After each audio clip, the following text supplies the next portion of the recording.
All right, now we're coming to one of the main focuses of this unit, summing an infinite series. We have seen that any finite series has a sum that can be computed, perhaps with the aid of technology.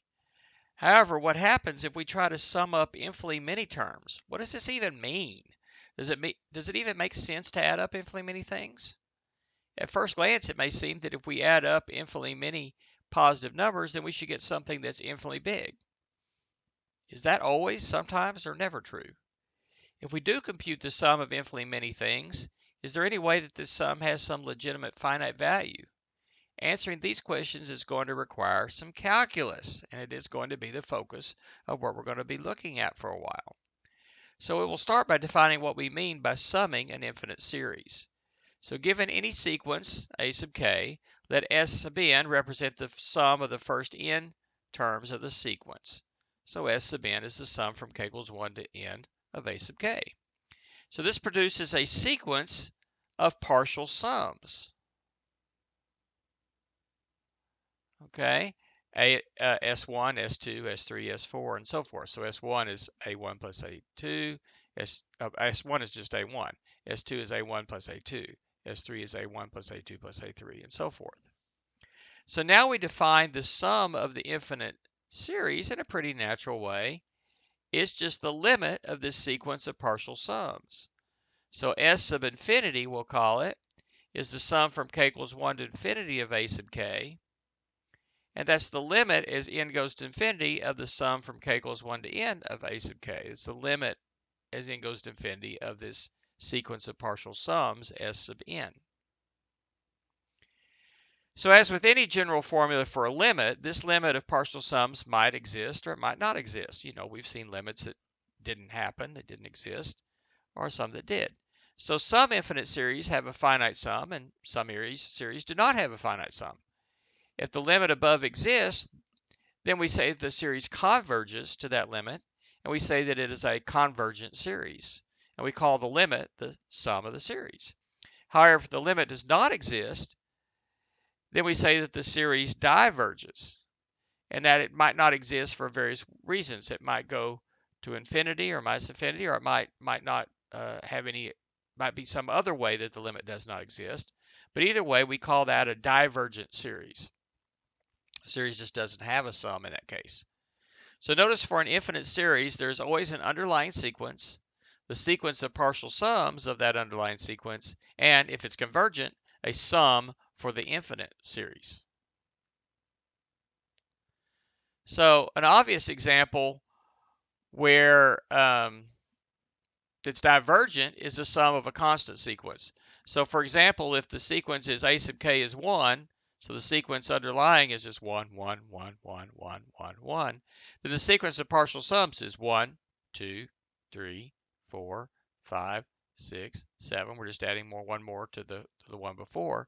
And clearly that's going to diverge to infinity. So here we add up infinitely many things and get maybe what we would think naively, yeah, certainly we get something that's infinitely big. But there are cases where we can actually add up infinitely many things and actually get a finite answer. And one example, we're already right there for it, is an infinite geometric series. So our first example of a situation where we can add up infinitely many positive terms and yet get a finite sum, we will examine convergent infinite geometric series. In the case of a geometric series, it sometimes, but not always, makes sense to talk about adding together all of the infinitely many terms.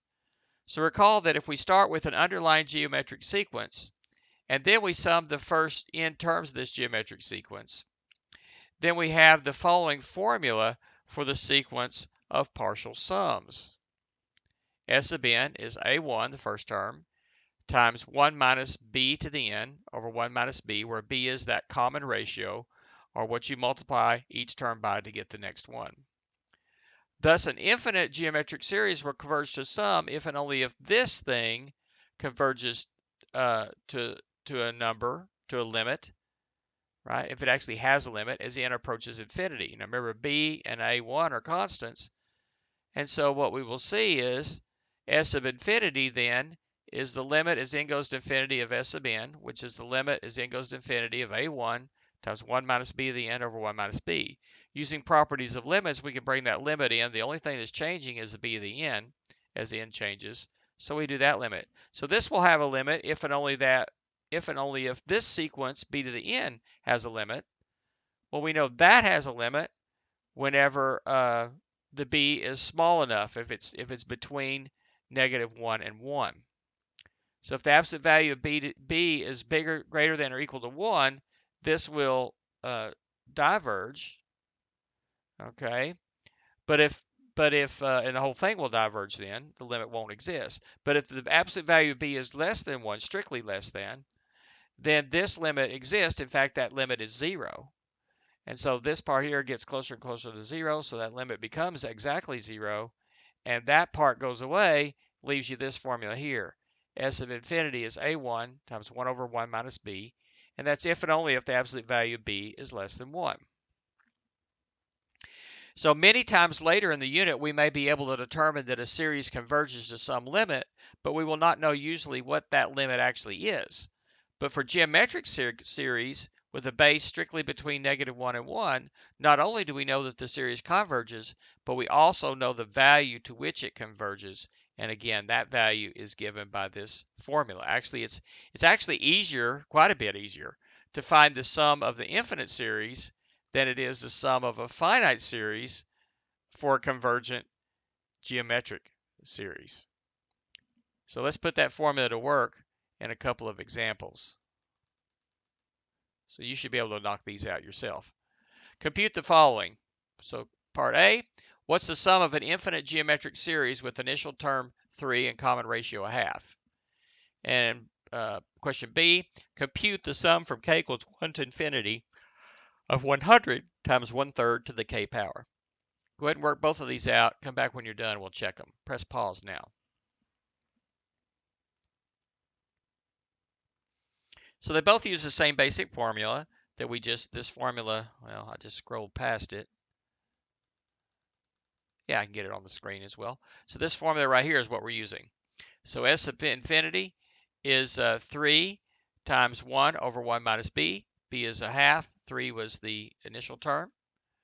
And so let's see, 1/2. 1 minus 1/2 is 1/2. 1 over 1/2 is 2 times 3 is 6. So that sum is exactly 6. Remarkable. We're adding up infinitely many things, and yet we get a finite answer. That kind of stuff happens all over the place in calculus. Okay, what do we got here? The sum from k equals 1 to infinity of 100 times 1/3 of the k. Well, first of all, we need to recognize that that is the form of a geometric sequence there summed up. So this is a sum of a infinite geometric series. The first term is found by putting k equals 1 in. So that's 100 times 1/3 is 100 over 3 for the first term. That goes here. And then you have 1 over 1 minus the base, our common ratio, which is just the base here, is 1/3. 1 minus 1/3 is 2/3. 1 over 2/3 is 3/2. Multiply 3/2 by this, the 3's cancel, and the 2 and the 100 cancels down to a 50. So the answer is 50. So pretty cool. We now know what we mean by adding up an infinite series in general, and we have at least one example, an infinite geometric series with the base less than or 1 or between -1 and 1, that gives us an actual finite sum out of the thing. Pretty cool stuff.